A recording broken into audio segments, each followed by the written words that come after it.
רגע, שלום, my name is טירקי רקיר, ואני הכנתי פה תוכנית טלוויזיה עם מתמודדים, צריך להדיח אותם יודעים. אוקיי, זה בעצם זבולון רמזור. זה פטלין הגרביים. רגע, בודק מי זה השקית הזאתי. זה מיסטר שקית. בומבו. כפופי. זה הדמויות. יוסיפו הדמויות. בהמשך שיהיה כזה מעניין טיפה. עכשיו נכיר כל אחת מהדמויות. אני לא יודע כל כך למה הגעתי. אני חושב זה בגלל שאולי קבלים פה פרס טוב. אולי אני לא יודע כל כך מה החוקים פה בכלל. וכדי סופס פרס, אני לא בטוח, מקווים.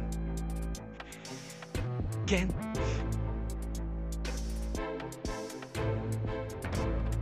אני פטלין הגרביים. אני כל כך אוהבת לדבר. אני הגעתי לפה בגלל האנשים כמובן. אני לא רוצה שיהיה פה לוי. אני מיסטר השקית. אני הגעתי לפה בגלל שיש כאן אנשים מאוד טובים ואני מקווה לא ליפול כי אני לא כל כך הרבה מזל ואני קצת מפחד מסיכון במיוחד הכפיות. זהו על עצמי, אדם רגוע לחלוטין.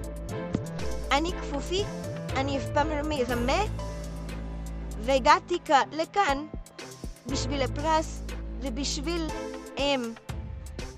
אני לא מרמה בכלל ודם אני לא מרמה ואני מקווה לנצח והגעתי לפה בשביל הגרב. אני בומבו.